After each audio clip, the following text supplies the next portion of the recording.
Good evening students. In this video we will discuss with you SQL commands. अब हमारा topic SQL commands चलेगा। Theoretical part अब हमारा complete हो गया। आज मैं आपको SQL commands बताऊंगा किस तरीके से SQL कमांड का यूज किया जाता है डाटाबेस पर ऑपरेशन परफॉर्म करने के लिए, चाहे वो डाटाबेस को क्रिएट करना हो, चाहे टेबल्स क्रिएट करना हो, चाहे वेरियस टाइप्स के ऑपरेशन जो हम अपने रिलेशनल डाटाबेस पर परफॉर्म करते हैं, उन पे जो हम कमांड यूज करते हैं उन कमांड्स को आज मैं आपके साथ डिस्कस करूंगा। प्रैक्टिकल भी आपको मैं कर दिखाऊंगा। तो चलिए डिस्कस करते हैं एसक्यूएल कमांड। एसक्यूएल सबसे पहले थोड़ा सा थियोरेटिकल देख लेते हैं। SQL provides a pre defined set of command. That means SQL के पास पहले से ही प्री डिफाइंड सेट है कमांड्स का, दैट हेल्प अस, जो हमें हेल्प करता है टू वर्क करने के लिए विद रिलेशनल डाटाबेस के साथ, right? That means SQL provides a predefined set of commands that help us to work with the relational databases. Before discussing these commands, in commands को discuss करने से पहले we must be familiar with the conventions and the basic terminologies related to SQL. In commands को discuss करने से पहले हमें familiar होना चाहिए कन्वेंशंस एंड बेसिक टर्मिनोलॉजी जो SQL में यूज की जाती है।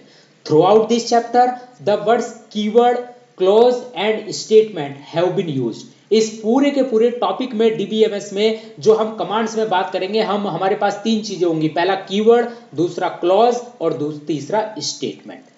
चलिए पहले हम बात करते हैं कीवर्ड क्या होते हैं।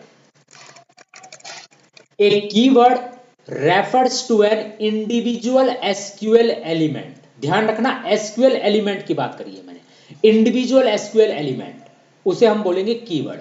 That has a special meaning in SQL। For example select and from are keywords. Select एक कीवर्ड है, right? A clause is a distinct logical part of an SQL statement. Clause SQL statement का distinct logical part है। Clauses begin with a keyword for which they are named and consist of arguments as well. For example, हमने लिखा हमारे पास एक table है, table का नाम है एम्प्लॉय। उस टेबल एम्प्लॉय में एट्रीब्यूट्स है, कुछ डाटा ऑलरेडी उसमें टेबल के अंदर फीड है। हमें उस टेबल से डाटा लेना है। क्या डाटा लेना है? एम्प्लॉय का नंबर चाहिए, एम्प्लॉय का नेम चाहिए, ठीक है ना? लेकिन एम्प्लॉय का नंबर और एम्प्लॉय का नेम, मतलब उन्हीं एम्प्लॉय का नेम और उन्हीं एम्प्लॉय का नंबर चाहिए जिनकी सैलरी 45,000 से ज्यादा है। तो लॉजिकल आ गया ना, ये यहां पर लॉजिक लग गया। तो हम क्या लिखेंगे? सेलेक्ट EMP नंबर, एट्रीब्यूट का नाम, कोमा ई नेम, ये भी एट्रीब्यूट का नाम है। इन दोनों एट्रीब्यूट को हमने कहां से लिया? टेबल से लिया। टेबल का नाम क्या है? एम्प्लॉय। तो हमने लिखा फ्रॉम एम्प्लॉय। फिर हमने लॉजिक क्या लगाया? Where salary greater than 50,000. So this are the clauses in SQL, right? Here arguments complete or modify the meaning of a clause which is salary in the given example. अब आप खुद देखिए, जो आपका आर्ग्यूमेंट्स है वो आपका आर्ग्यूमेंट जो है वो कंप्लीट और मॉडिफाई करते हैं आपके क्लोज के मीनिंग को। आपके क्लोज के मीनिंग को कंप्लीट करेंगे और मॉडिफाई करेंगे। आप खुद देख लीजिए, हमें एम्प्लॉय नंबर चाहिए था और एम्प्लॉय का नाम चाहिए था। हमें सिर्फ दो चीजें चाहिए, एक एम्प्लॉय का नंबर और एक एम्प्लॉय का नेम। लेकिन उन्हीं एम्प्लॉय का नंबर चाहिए, उन्हीं एम्प्लॉय का नाम चाहिए जिनकी सैलरी 45,000 से ज्यादा है। तो पूरा का पूरा ये select EMP number comma E name from employee where salary greater than 45,000, these are the clauses in SQL। और यहां पर लॉजिकल पार्ट क्या है इसका कि सैलरी ग्रेटर देन 45,000 है, केवल उन्हीं का डाटा हमारे पास आ रहा है। तो ये जो लॉजिकल पार्ट है ये आपके आर्ग्यूमेंट को क्या कर रहा है? मॉडिफाई कर रहा है। एक तरीके से उसको मीनिंग को मॉडिफाई कर रहा है। किसके? आपके SQL के स्टेटमेंट के मीनिंग को क्या कर रहा है? ये मॉडिफाई कर रहा है। अब स्टेटमेंट की बात करते हैं।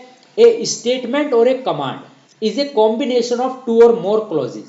Statements are basically the instructions given to SQL database for executing any task. Statement का मतलब क्या है? Statement का मतलब यह है कि हम अपने डाटाबेस से कोई काम करवाना चाह रहे हैं, मतलब हमें अपने डाटाबेस को कोई इंस्ट्रक्शंस देना है। क्या इंस्ट्रक्शंस देना है? कोई टास्क परफॉर्म करना है हमें। उस टास्क को परफॉर्म करने के लिए हमें टास्क परफॉर्म करना है। टास्क का मतलब है कौन सा टास्क, डाटाबेस से रिलेटेड कोई टास्क परफॉर्म करना है। या आप ये कह लीजिए मेरे पास एक टेबल है, उस टेबल से मुझे सारा का सारा डाटा रिट्रीव करना है। उस डाटा को रिट्रीव करने के लिए मुझे अपने उस डाटाबेस पर एक टास्क परफॉर्म करना पड़ेगा। उस टास्क को परफॉर्म करने के बाद ही मेरा डाटाबेस रिट्रीव होगा। तो मैं सबसे पहले उस डाटाबेस को क्या दूंगा, एक एसक्यूएल स्टेटमेंट दूंगा। क्या दूंगा, एक एसक्यूएल स्टेटमेंट दूंगा या कमांड दूंगा, जैसे कि select star from employ. Select star from employ, तो सेलेक्ट का मतलब है सेलेक्ट करना है, स्टार का मतलब है ऑल डाटा। ऑल डाटा का स्टार का मतलब है जितने भी कॉलम्स है सभी का डाटा आएगा, सारे के सारे कॉलम्स एसोसिएट होंगे।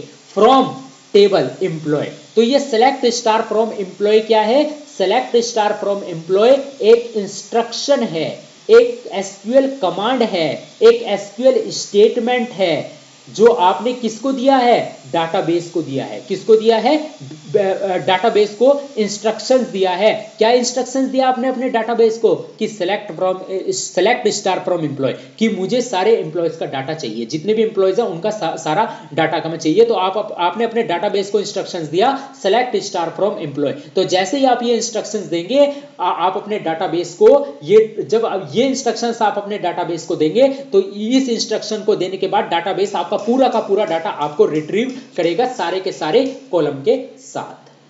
ठीक है।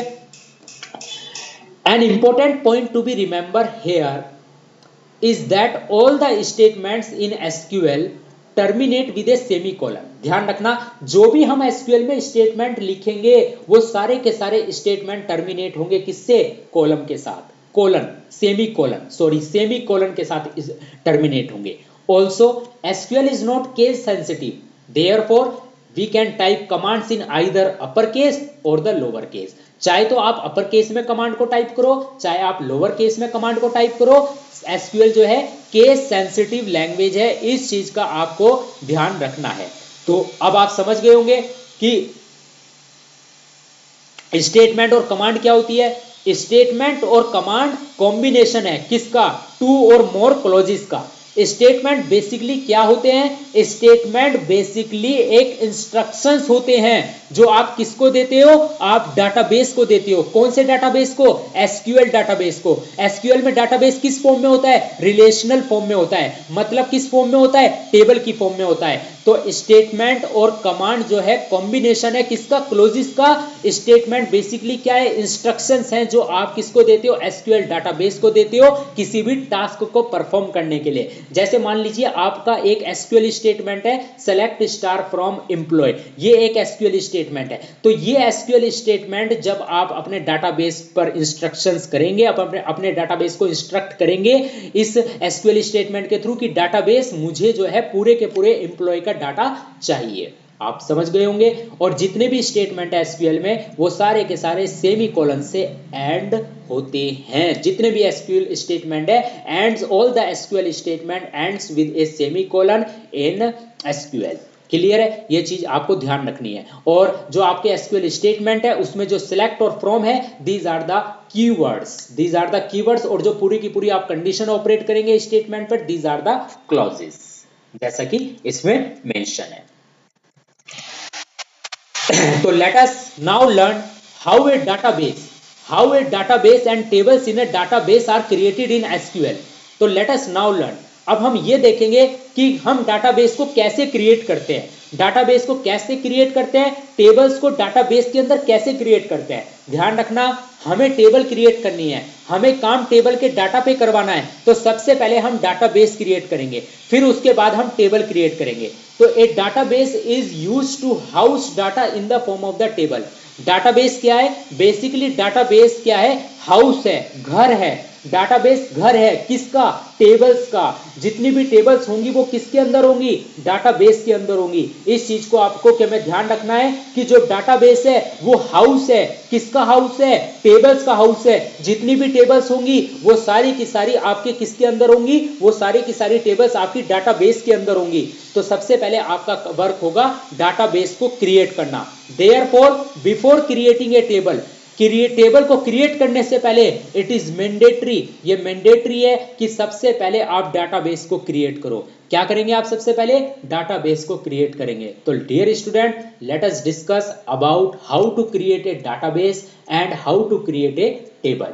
तो चलिए सबसे पहले वन बाय वन मैं आपको सारी की सारी चीजें बताता हूं। तो सबसे पहले स्टार्ट करते हैं डाटाबेस को किस तरीके से क्रिएट करते हैं। तो पहला है हमारा पॉइंट क्रिएटिंग डाटाबेस। तो क्रिएटिंग डाटाबेस, डाटाबेस को क्रिएट करने के लिए हम किस कमांड का यूज करेंगे? हम किस कमांड का यूज करेंगे? क्रिएट डाटाबेस कमांड का यूज करेंगे। किस कमांड का यूज करेंगे? क्रिएट डाटाबेस कमांड का यूज करेंगे। डियर स्टूडेंट, मैं आपसे माफी चाहूंगा, मैं अगले लेक्चर में इसको डिस्कस करूंगा पूरा का पूरा, क्योंकि अभी कुछ नॉइज आ रही है यहाँ पर। उस नॉइज की वजह से बहुत ज्यादा मुझे डिस्टर्ब हो रहा है, मैं कॉन्सेंट्रेट नहीं कर पा रहा हूं अपनी इस वीडियो पर। लेकिन इस नॉइज को इस नॉइज के खत्म होने के बाद मैं पूरा का पूरा आपके साथ ये टॉपिक डिस्कस करूंगा, ठीक है ना। अब फिलहाल आप ये समझ लीजिए कि मैंने आपके साथ इस वीडियो में एक छोटा सा डिस्क्रिप्शन डिस्कस किया है कि एसक्यूएल कमांड्स क्या होती हैं। मैंने आपको ये बताया कि एसक्यूएल स्टेटमेंट्स क्या होते हैं। मैंने आपको कीवर्ड्स के बारे में बताया। मैंने आपसे ये भी डिस्कस किया कि एसक्यूएल स्टेटमेंट्स एंड होते हैं किससे? सेमीकोलन से एंड होते हैं। कुछ नॉइज की वजह से मुझे एक काफी नॉइज आ रही है, जिसकी वजह से मैं अपनी वीडियो पर कंसंट्रेट नहीं कर पा रहा हूं। लेकिन नेक्स्ट वीडियो में मैं आपको पूरा का पूरा डिस्कस करूंगा कि किस तरीके से डाटाबेस को क्रिएट करते हैं और किस तरीके से फिर उसके अंदर टेबल को क्रिएट करते हैं। लेकिन एक बात आपको ध्यान में रखनी है कि जब भी हम टेबल के साथ वर्क करेंगे, जब भी हम रिलेशनल डाटाबेस के साथ वर्क करेंगे, तो सबसे पहले हम डाटाबेस को क्रिएट करेंगे। डाटाबेस को क्रिएट करने के बाद ही फिर हम क्या क्रिएट करेंगे? हम टेबल क्रिएट करेंगे। तो पहला हमारा प्राइमरी टास्क होगा डाटाबेस को क्रिएट करना, दूसरा प्राइमरी टास्क होगा टेबल को क्रिएट करना, फिर उसके बाद हम टेबल को क्रिएट करने के बाद टेबल के अंदर रिकॉर्ड इंसर्ट करना है, और भी बहुत सारे इस टाइप के ऑपरेशंस है जो हम टेबल पर परफॉर्म करेंगे। तो डियर स्टूडेंट, इस नॉइज को कंप्लीट होने के बाद मैं नेक्स्ट लेक्चर में आपके साथ जरूर मिलूंगा, पूरा का पूरा ये चीज डिस्कस करूंगा, और अब बिल्कुल प्रैक्टिकल के साथ ही डिस्कशन होगा हमारा। Thank you very much, have a nice day, God bless you.